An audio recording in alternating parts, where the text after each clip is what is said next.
little reluctant. We actually got along famously. It was a great group of people to get together with. One thing that we did a lot of was journaling.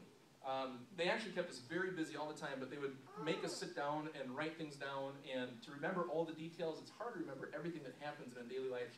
And if you haven't had chances to travel, if you do go on extended travel, I highly recommend writing down the things that you do on a daily basis, because it's so much fun to look back and see. I couldn't remember the name of some of the people that I was with, and I thought, oh, why can't I remember? This girl's name is Candy, actually, and she does a lot of work with snakes in Cuba. Kind of interesting, the different people that I was with, other educators, other zookeepers, lots of different kinds of people from around the world that were in this program with me. Nobody else from Minnesota, though. This guy stayed with me for 20 minutes while I journaled, so I finally took a picture of him. Some picturesque places to do some journaling in the Mayan ruins. And I tell you what, as I walked around and looked at these different places, I ran my hands along the walls, and it's hard to describe, but there was this energy that you can just feel. And I don't know if it was just such a beautiful place, or what it was, or if there was something else. It seems kind of silly to say at this point, but man, when you're there, you can feel it. I had to climb every one of those peaks. They gave us enough time to do that. And of course, flowers and butterflies all around there as well. All right, now we head into the Community Baboon Sanctuary. And this place is really neat, partially funded by the World Wildlife Foundation, so if you donate to them, some of your money might go there. But mostly it's a non-governmental organization of farmers and landowners that realized that saving some of the different the wildlife that was around was part of their natural heritage and was important to their ecosystem. And so they made different pacts not to plow under certain areas and to save certain kinds of lands. Do not feed the monkeys. It's illegal. It harms wildlife. They spoke mostly English there. There was some Spanish close to Mexico as well, but a lot of Creole as well. And it's not the Creole that I would have expected. I've heard a little Creole from like New Orleans and that area. I wish I could speak it, but this is kind of the Creole saying that you better not litter. It was kind of refreshing. A lot of women were in charge in this area, and that was really nice to see. And they spoke to us about what the Community Baboon Sanctuary was like before we went out on our kind of walkabouts. And this is not a park area. This is just where people live, kind of. And Thomas was showing us some different kinds of plants. They talked about TEK, traditional ethnic knowledge, that was passed down from parents to offspring, and learning about what different kinds of plants. For example, this plant here is a pregnancy tester. Supposedly, if you would urinate on it and were pregnant, it would change color. This was along some of the forested area close to a river, and they had some paths that they had cut down so people could walk through the area. Some tourists, and they were hoping for eco-tourists to come in and give them some money that way. But the baboons, which we call black howler monkeys, and in Creole they call them baboon, they didn't like to walk along the floor. They'd like to walk in the canopy, and so if they cut down some trees, they would put these walkways in the trees there. See another walkway here. And on the ground, leafcutter ants. Now these guys weren't biting us, and we tried not to step on them, but they were all over the place. And it was neat. Some places just a thick highway of ants. These weren't ants. This is a termite home.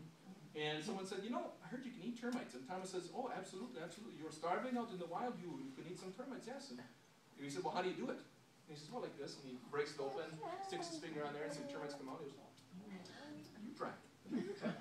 So I ate some termites, and he says, it tastes minty? Does it taste a little minty? And I said, that tastes minty at all. And Belize is minty, and in Guatemala they're very bad. You don't want them there. Belize is very nice.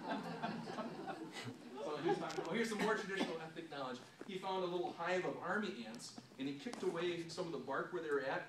And so I don't know what he must have used his little palm branch there to pick them up, but he grabbed them, and he grabbed them behind the head very carefully, because these things were huge, and they had big pincers in the front. And he says, so now if you're out in the bush and you get cut and you're bleeding, you don't have any suture equipment, you don't have a way to tie that together and give yourself stitches. So you take these army ants and you let them bite on either side of the cut there and then break off their body. And these are two heads of army soldiers, and they clamp on. He says then they can suture you right up. Okay. And then we got a chance to see the baboons, the black howlers. On either side of the river, there were two troops, and they were invading each other's territory, basically. And he says they never fight. We never see them fight, but they always get very loud, and they howl at each other. They have a special, if you look at their structure, they've got this special kind of bone structure that allows them to really get this guttural, loud sound. I'm thinking one of these, I've got a picture here. I'm sure my sound is up again, too.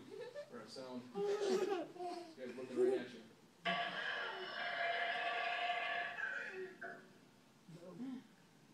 One more time.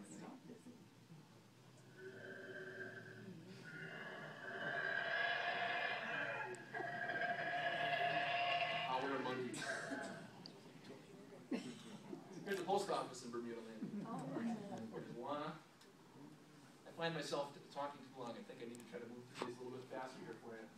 This is a house that some people live in here. I'm going to fly through some of these discussions here. Maybe get out. Oh, now Junior Buddy, they have a small cage inside of Junior Buddy's cage, and they would bring him back into a small holding area. And 5 at a time, we could go out with the zookeeper, and they would feed him little pieces of chicken to kind of get him to come close. Eventually, as Junior Buddy came out, and I tell you what, I mean, I knew I felt like I was safe, I thought I was safe, but he came out just as a predatory cat, looking at you. His head, his face was big, these big eyes. And he comes up alongside of the cage there, and he was, teasing me, and the guy says, "Come on, Junior Buddy, you're a good boy, good boy, come on, Junior, alley up, Junior, alley up." He gets him to jump up on top of the cage there, and then he looks at me and says, "You with the short hair, put your forehead up to the cage." And I'm looking, and he's got his claws down in there on top of me, and I'm looking at this thing thinking, really? And he says, "Yeah, he'll lick the sweat off your forehead."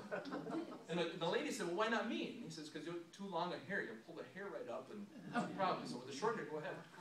And so I put my head up nice and close there, and Junior Buddy gave me some good licks, and oh man, it was kind of interesting. The zookeeper says, what's it feel like? What's it feel like? And I said, "Well, it feels like sandpaper." He says, "Yeah, rough sandpaper, and they're very strong, rip the flesh right off the bone." I didn't get a great shot of me with the tongue on, but James, we got a good shot of James. Tasty salt, I guess. Yeah. And it was fun. It was absolutely fun. Sharon Matola worked with a movie production, and when the producer was done with the movie, they had all these animals, local animals, and he said, "Well, I don't want the animals anymore," but she was concerned that they wouldn't survive in the wild, and so she started the Belize Zoo and has built it up from there. Here she's showing us some barn owls that the local culture believes to be, apparitions, ghosts, and very bad omens, and they would kill them if they ever saw them and got the chance to go up and kill them. But of course, they're really good for the ecosystem. They take care of all sorts of rodent populations, and so we don't want these out of the food chain, out of the food web. You can see how hot it was down there. This was fairly normal. I probably should have been taking a siesta like this Mexican tree frog. I didn't go a little faster. Here's some pretty houses along the way, but more of them look a little more dilapidated. Third world country. We're in the foothills of the Mayan Mountains here. We got to St. Herman's Blue Hole National Park, and this really seemed more to me like tropical rainforest. I mean, we got under the canopy. It was dark in some places. Beautiful. Iguana here. One of the favorite shots. Look at that insect with those legs. Now this is this big cave. We climbed down into it, and historically they say the Mayans used these for different kinds of different rituals and things. There are other caves that had Mayan ruins and artifacts in them, but this one did not necessarily. But this was a huge, huge cave. We get down there, and Peter's telling us, stalactites and stalagmites coming together to form this column underneath this cave here. And we actually turned the lights off for a while and sat in silence for about 3 minutes. It's kind of spooky. Total silence. We climbed back out. We were hot. We were sweaty.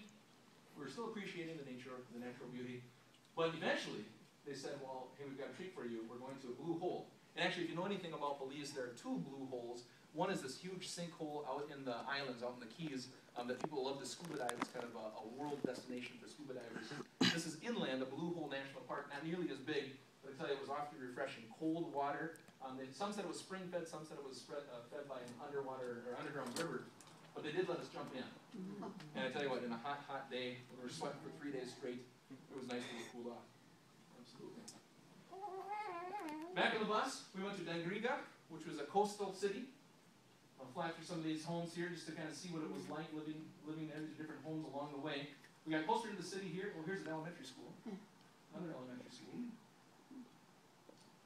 And this is getting into the city here.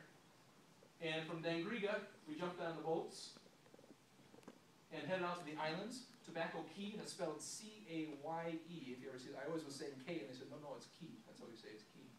But we got on the boats, and you can see our luggage was packed in plastic bags so that we wouldn't get them too wet, and we really didn't get too wet at all.